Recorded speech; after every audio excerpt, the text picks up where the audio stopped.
My name is Julia, and I'm going to be doing a story time on how I was SA'd by my tattoo artist. Okay, so for the record, I went by myself. I had a tattoo appointment in New Orleans. 3 o'clock yesterday. That's what time my appointment was for. He was a little late or whatever, but he had came like 30 minutes later or whatever. Mind you, I went to his house.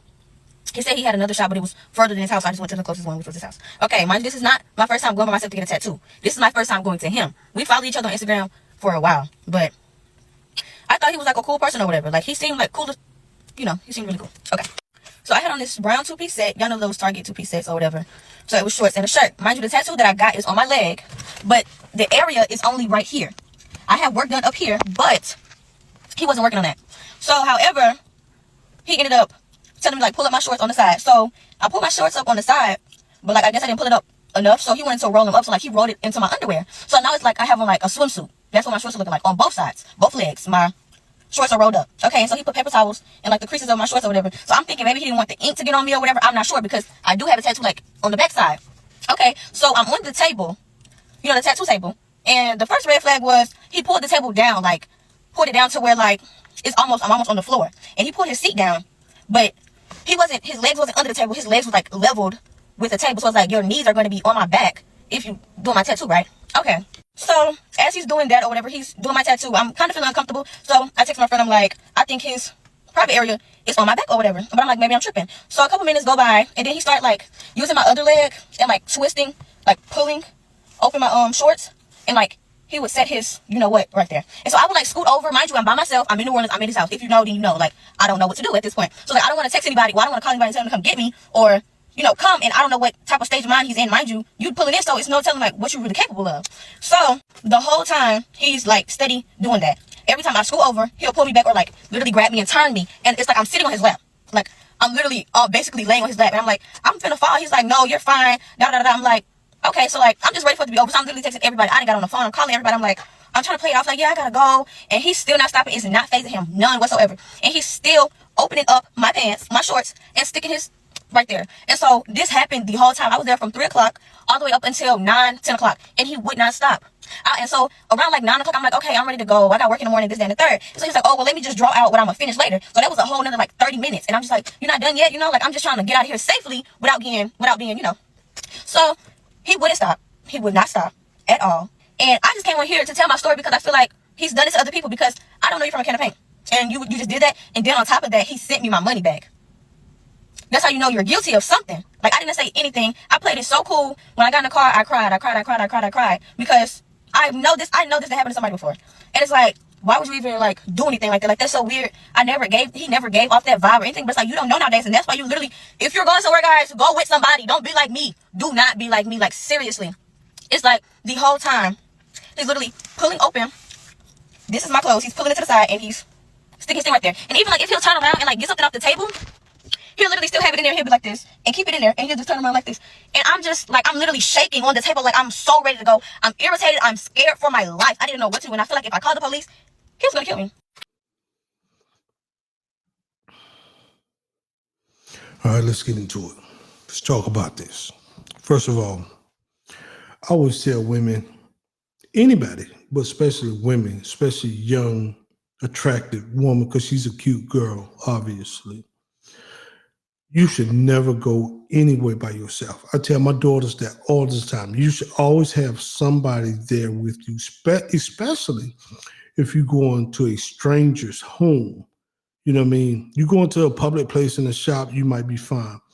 But a stranger's home, you trust in a little too much. She says she followed him off of Instagram. You know how many fools on this internet? Yes, I say fools. How many wicked, hypersexual people are out here? They looking to do stuff to people. That's just what they into. Any weirdos, a bunch of weirdos. He might have been good at tattooing. The tattoo seemed like it might be nice. I don't know. I'm not a tattoo type guy. But you go to this dude's house and you saw, and he's lowering the table, and you say he put his meat pistol on your back, on your leg, or whatever. That should have been a red flag right there. Just get up. There's no way. I would tell my daughter, if a man did that to her, to stay there. Damn that tattoo. Damn, we'll find somebody else to fix it and finish that tattoo. So So pretty much, if this happened, because it's alleged, I wasn't there. I don't know. She filed no police report. We ain't hitting no news, but they ain't arrested and locked up. So it could be alleged.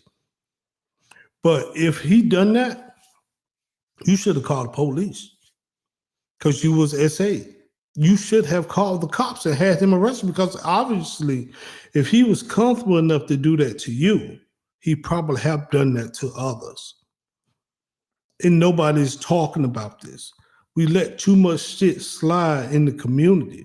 And it should have been a red flag when he told you he got a tattoo shop at his house. I don't go to nobody's house. I wouldn't go to nobody's house to get no tattoo. You don't know the sanitary conditions of that house. You don't know, like you said, she was obviously there by herself. And he was there by himself, so it could have been her word against his word. It was a dangerous situation, bro. Dangerous, bro. And this man is obviously some type of hypersexual, probably pervert in this particular case. And I always tell y'all young ladies, stop going to these places by yourself. Going out here to clubs by yourself, you don't know if people slipping stuff in your drink. What if you put some on her, they got numbing cream. They got all kind of stuff right now, man, to get in your system and make you go to sleep. There's so much stuff out here, bro. It's so dangerous out here. Stop playing with y'all lives. I don't trust nobody. I got a small circle of people who I'm going to trust with my life or my livelihood. My circle's so small, I can damn near talk to myself. And I keep it like that for a reason. I used to when I was younger, yeah, man, I'm cool with that person. I'm cool with that. Yeah, I'm cool with everybody. Large circle. The older I got, my circle started shrinking. I seen somebody say it one time. They had a scenario online. I can't remember exactly how it go, but they said a nickel might be larger, but a dime is more valuable. And a dime is way smaller, but it's more valuable. And that's how I am. I'm with a small circle, man. But in this particular case, baby girl, you should have called somebody. You should have told him to come get you. You should have called the police. You should have looked back, and if he had his meat pistol on your skin, that was an arrestable offense right there. That was a felony. You should have been calling New Orleans PD. I would have recorded or whatever. While I'm talking to somebody, I'd be trying to record. Hell no. You wouldn't have got away with that one. People are nasty out here, bro. I feel sorry for this young girl, but hope she learned her lesson about that and hope she move forward, man. I ain't got much to add on that one, but yeah, that's terrible right there. If she was SA and he kept rolling her shorts up, like she was saying, rolling her shorts up, that's terrible, bro. With that said, maybe y'all sure. Until next time, y'all be good.